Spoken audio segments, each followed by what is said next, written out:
Inter electric media సోదరులకి అదేవిధంగా నా సహచర మాజీ మంత్రులు మాజీ ఎమ్మెల్యే గారు బాలరాజు గారు అదేవిధంగా డాక్టర్ ఆనంద్ గారు అదేవిధంగా సీనియర్ బీఆర్ఎస్ నాయకులు మొన్న ఎంపీ అభ్యర్థిగా పోటీ చేసిన మహబూబ్ నగర్ నుండి పోటీ చేసిన పెద్దలు ఆర్ఎస్ ప్రవీణ్ కుమార్ గారికి అందరికీ నా యొక్క నమస్కారాలు తెలియజేసుకుంటూ ఈరోజు రేవంత్ రెడ్డి గారు మరొక్కసారి ఎస్సీ సబ్ కేటగరైజేషన్ విషయంలో మోసం చేయాలని చూస్తూ ఉన్నారు.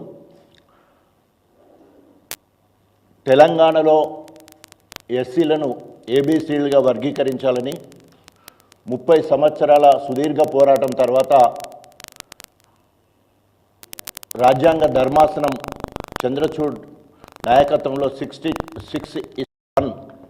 7 జడ్జీలతో కూడిన ధర్మాసనం స్పష్టమైన తీర్పు ఇవ్వడం జరిగింది. రాష్ట్రాలకు స్వయం ప్రాతిపత్తి అప్పచెప్పి ఆయా రాష్ట్రాల్లో ఉన్న జనాభాను బట్టి అక్కడ కేటగరైజేషన్ చేసుకోవచ్చు అని చెప్పేసి తీర్మానం ఇవ్వడం జరిగింది. అదే రోజు తెలంగాణ రాష్ట్ర ముఖ్యమంత్రి రేవంత్ రెడ్డి అందరికంటే ముందుగా భారతదేశంలోనే అందరికంటే ముందుగా తెలంగాణలో ఎస్సీలను ఏబీసీలుగా వర్గీకరిస్తాం, అంతేకాకుండా అవసరమైతే ఆర్డినెన్స్ తీసుకొచ్చైనా అదేవిధంగా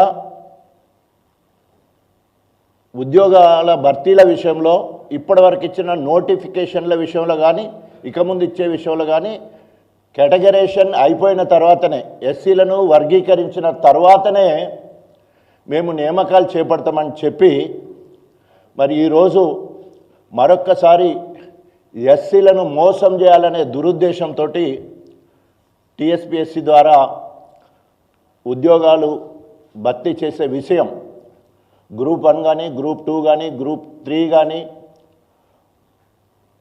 హాస్టల్ వార్డెన్స్ కానీ అదేవిధంగా ఎక్స్టెన్షన్ ఆఫీసర్ ఇలాంటి ఉద్యోగాలను నింపాలని నిర్ణయం తీసుకోవడం జరిగింది.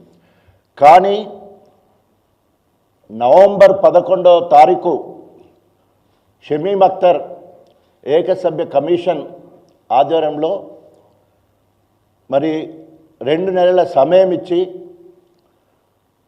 ఎస్సీల సామాజిక ఆర్థిక విద్యాపరంగా అదేవిధంగా అత్యంత వెనుకబాటుతరము ఇప్పటి వరకు గుర్తింపు పొందని కులాలను దృష్టిలో పెట్టుకొని ఎస్సీలను ఏబీసీలుగా వర్గీకరించాలని 2 నెలల సమయం ఇస్తే అది సరిపోక ఇంకొక నెల తీసుకొని ఫిబ్రవరి 10వ తారీఖు నాడు వారి నివేదికను ఇవ్వడం జరిగింది.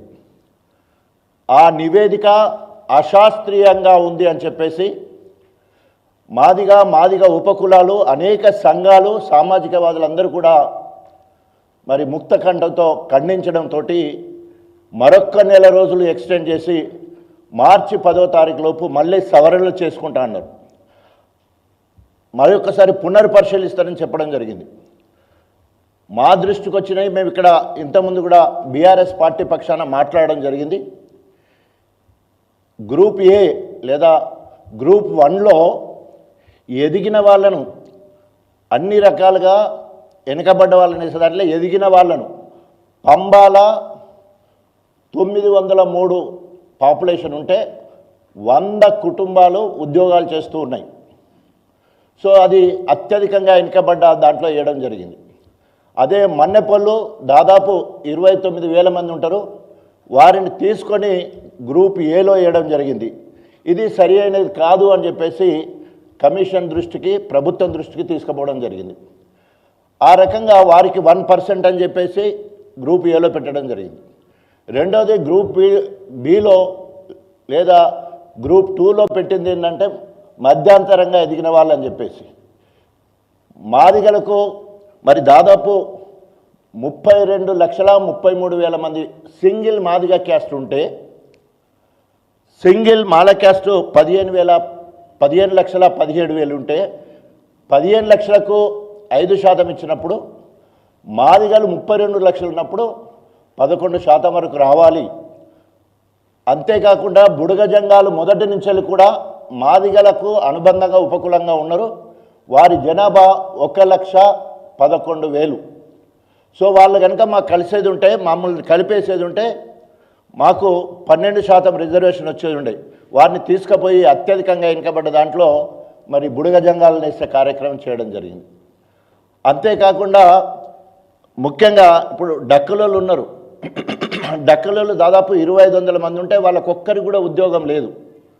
అదే పంబాలలో చూస్తే 100 మందికి ఉద్యోగాలు ఉన్నాయి. వాళ్ళిద్దరిని కలిపి ఒకటే గ్రూప్లో వేసే కార్యక్రమం మనం చూస్తాం. గ్రూప్ సిలో కానీ లేదా గ్రూప్ 3లో కానీ మాలలకు తోడుగా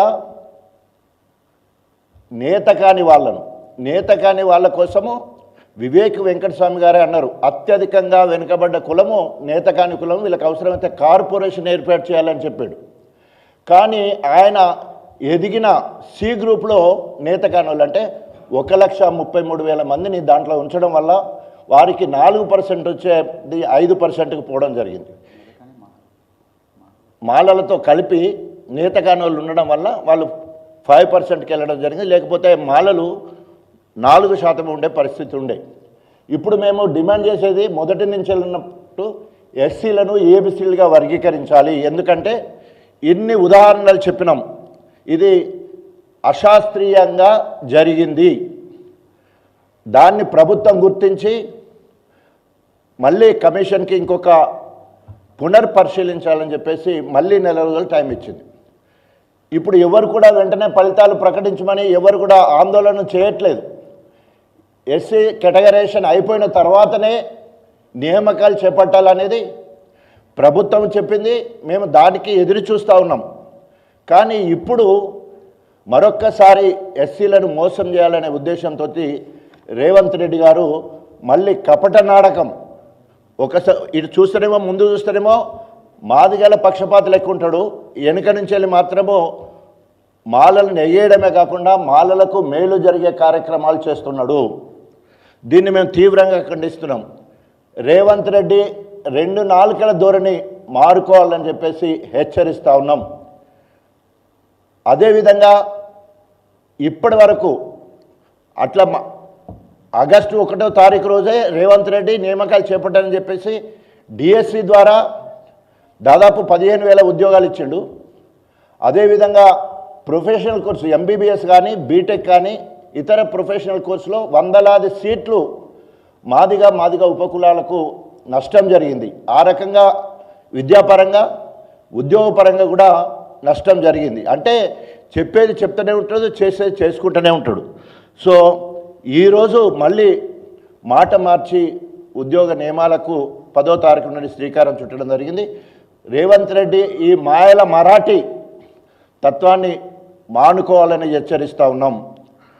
ఇప్పటికీ చెప్పిన దాని ప్రకారం గ్రూప్ 1కు సంబంధించిన ఉద్యోగాలు 10వ తారీఖు, గ్రూప్ 2కు సంబంధించినవి 11వ తారీఖు, గ్రూప్ 3కి సంబంధించినవి 14వ తారీఖు, అదేవిధంగా హాస్టల్ వార్డెన్ ఆఫీసర్స్కి 17వ తారీఖు, ఎక్స్టెన్షన్ ఆఫీసర్స్ 19వ తారీఖు వరకు షెడ్యూల్ను విడుదల చేయడం జరిగింది. దీన్ని వెంటనే నిలిపివేయాలని చెప్పేసి డిమాండ్ చేస్తూ ఉన్నాం.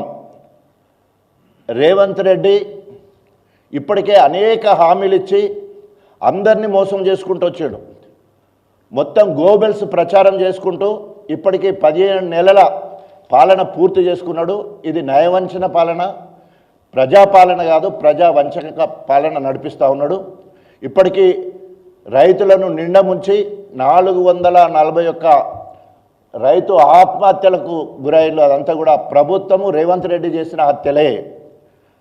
నిన్న ఇంటర్నేషనల్ ఉమెన్ డే అయితే అక్కడ పోయి కూడా మళ్ళా మహిళలకు మాయమాటలు చెప్తా ఉన్నాడు. మహిళలకు చేసింది గుండు సున్నా ఇప్పటి వరకు. ఒక పక్క రైతులు పొలాలు వర్షం లేక పొలాలు సరి అయిన ప్రణాళిక లేకపోవడం వల్ల రిజర్వాయర్ల నీళ్లుండి కాలువల నీళ్ళు లేక పొలాలు ఎండిపోయే పరిస్థితి ఇలా కనబడుతూ ఉన్నది.